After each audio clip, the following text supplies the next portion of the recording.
Hello साथियों, स्वागत करता हूँ आपके अपने YouTube channel digital education study point में। बढ़ रहे हैं अपन हिस्ट्री के क्वेश्चन आंसर कर रहे हैं जो अभी तक पूछे हुए हैं। ठीक है, हिस्टोरिका नामक ग्रंथ के लेखक कौन है? हीरोडोटस है। कौन है? हीरोडोटस है। ऋग्वेद में किस अपराध का सबसे अधिक उल्लेख मिलता है? पशु चोरी का। किसका मिलता है? पशु चोरी का। ऋग्वैदिक काल का प्रमुख उद्योग कौन था? वस्त्र उद्योग। कौन था? वस्त्र उद्योग। ऋग्वेद में हिरण्यगर्भ की उपाधि किसे दी गई थी? इंद्र को। किसको दी गई थी? इंद्र को दी गई थी। ऋग्वेद में दस्यु शब्द किसके लिए आया है? अनार्यों के लिए आया है। किसके लिए आया? अनार्यों के लिए आया है। ऋग्वेद में ऐसी कन्याओं के उदाहरण भी मिलते हैं जो दीर्घकाल तक अथवा आजीवन अविवाहित रहती थी। ऐसी कन्याओं को क्या कहते थे? अमाजु कहते थे। क्या कहते थे? अमाजु कहते थे। ऋग्वेद में किस देवता की स्तुति में सबसे अधिक छंद है? इंद्र की देवता। किसकी देवता के लिए? इंद्र देवता के लिए। ऋग्वेद में पुत्री के लिए प्रयुक्त शब्द है। दुहिता का शाब्दिक अर्थ क्या होता है? गाय को दोहन करने वाली। क्या? गाय को दोहन करने वाली। सामवेद को गाने वाले विशेषज्ञ को क्या कहते हैं? उद्गाता कहते हैं। क्या कहते हैं? उद्गाता कहते हैं। ऋग्वेद में सर्वाधिक सूक्त किन दो देवों को संबोधित करते हैं? किसको? इंद्र को और अग्नि को। किसको? इंद्र को और अग्नि को। ऋग्वेद में किन दो तीर्थंकरों का उल्लेख मिलता है? ऋषभदेव और अष्टनेमी का। किसका? ऋषभदेव और अष्टनेमी का। ईरानी भाषा में किस ग्रंथ की तुलना भारतीय ग्रंथ ऋग्वेद से की गई थी? जंदवेस्ता की। किसकी? जंदवेस्ता की। ऋग्वेद में अधन्या शब्द का इस्तेमाल किसके लिए हुआ है? दूध देने वाली गाय के लिए। किसके लिए? दूध देने वाली गाय के लिए। अथर्ववेद का ब्राह्मण ग्रंथ कौन सा है? गोपथ ब्राह्मण। कौन सा है? गोपथ ब्राह्मण। कौन सा वेद प्राचीनतम कृति है? ऋग्वेद है। कौन सा है? ऋग्वेद। ऋग्वेद कौन सा प्राचीनतम कृति है? सामवेद का प्रथम दृष्टा वेदव्यास के किस शिष्य को माना जाता है? जैमिनी के लिए। किसको माना जाता है? जैमिनी के लिए माना जाता है। ऋग्वेद में सर्वाधिक सूक्त किन दो देवों को संबोधित करते हैं? किसको? इंद्र और अग्नि को। किसको? इंद्र और अग्नि को। सूर्य देवी गायत्री को संबोधित गायत्री मंत्र किस ग्रंथ से लिया गया? ऋग्वेद संहिता से। कहाँ से लिया गया है? ऋग्वेद संहिता से लिया गया है।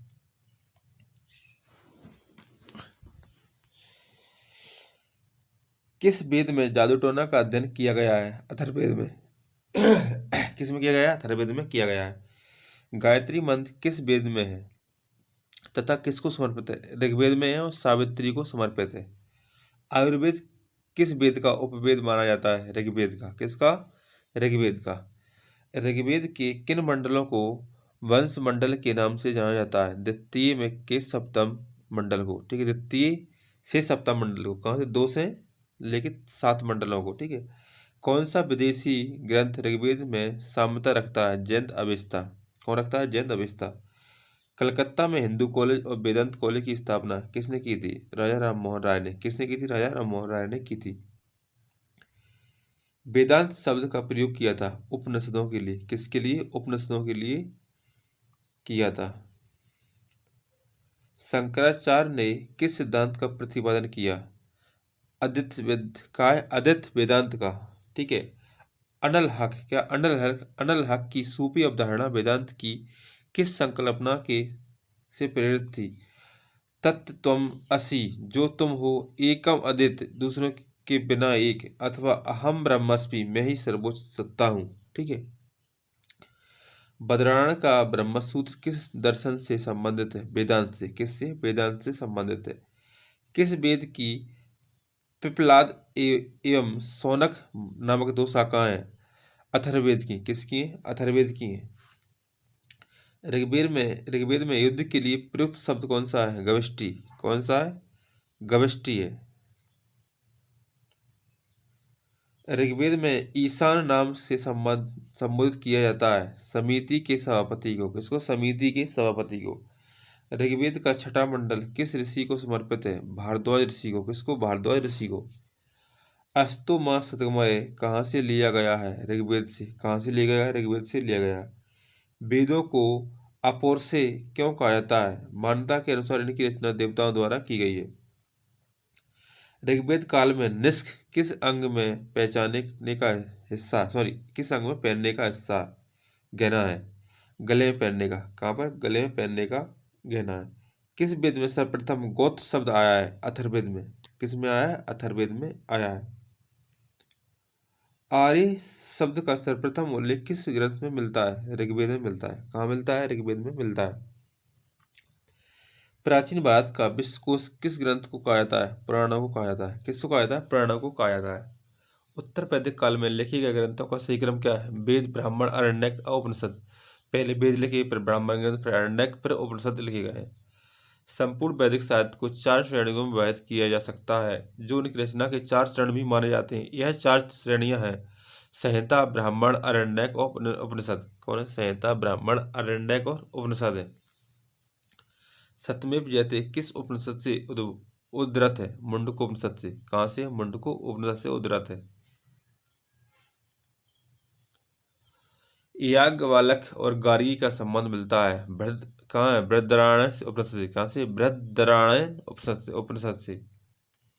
कुल 108 उपनिषदों में से कितने वैदिक साहित्य के भाग माने जाते हैं? कितने? प्रथम 12। विश्व दुखों से भरा है का सिद्धांत महात्मा बुद्ध ने कहाँ से ग्रहण किया था? उपनिषदों से। कहाँ से? उपनिषद से। सर्वप्रथम किस उपनिषद में ब्रह्मचार्य, गृहस्थ, वानप्रस्थ एवं संन्यास आदि 4 आश्रमों का वर्णन है? ज्वालो उपनिषद से। कहाँ से? ज्वालो उपनिषद में है। सर्वप्रथम किस उपनिषद में ब्रह्मचार्य, गृहस्थ, वानप्रस्थ एवं संन्यास आदि 4 आश्रमों का वर्णन हुआ है? ज्वाल उपनिषद में। कहाँ से? ज्वाल उपनिषद। ठीक है, सेम क्वेश्चन दे दिया उन्होंने। देखो दोस्तों, जुकाम बहुत है इसलिए आवाज वैसी आ रही होगी आपको। ठीक है। पुनर्जन्म के सिद्धांत का सर्वप्रथम स्पष्ट साक्ष्य किस ग्रंथ में प्राप्त हुआ है? कहाँ से? बृहदारण्यक उपनिषद से। क्या? बृहदारण्यक उपनिषद से। संपूर्ण वैदिक साहित्य को 4 श्रेणियों में विभक्त किया जा सकता है, जो उनकी रचना के 4 चरण भी माने जाते हैं। ये 4 चरण कौन से हैं? संहिता, ब्राह्मण, अरण्यक और उपनिषद। सबसे पुरानी स्मृति कौन सी है? मनुस्मृति है। कौन सी है? मनुस्मृति है। मनुस्मृति तथा महाभारत में वृषल शब्द का प्रयोग किस प्रकार के व्यक्तियों के संबंध में किया गया है? जो धर्म का नाश करता है। जो धर्म का नाश करता है। दासों की मुक्ति का विस्तृत निरूपण सर्वप्रथम मिलता है नारद स्मृति में। किसमें? नारद स्मृति में मिलता है। स्त्रियों को अविवाहित अवस्था में पिता, विवाह के बाद पति और वृद्धावस्था में पुत्र की संरक्षण में रहने का निर्देश किस स्मृति में प्रदान किया गया है? मनुस्मृति में। कहाँ पर? मनुस्मृति में। किस स्मृति में यह पता चलता है कि गुप्तकालीन न्याय व्यवस्था में न्यायालय के 4 वर्ग थे? नारद स्मृति में। किसमें? नारद स्मृति में। मनुस्मृति का विषय क्या है? विधि। क्या है? विधि है। मनु एक याज्ञवल्क्य स्मृतियों में स्त्रियों को किसके समतुल्य माना जाता है? शूद्रों के समतुल्य। किसके? शूद्रों के समतुल्य माना जाता है। ठीक है दोस्तों, इतना ही। वीडियो अच्छी लगी तो वीडियो को लाइक करना, चैनल को सब्सक्राइब करना। जब गलती तो कमेंट करके जरूर बताना। जय हिंद, जय भारत।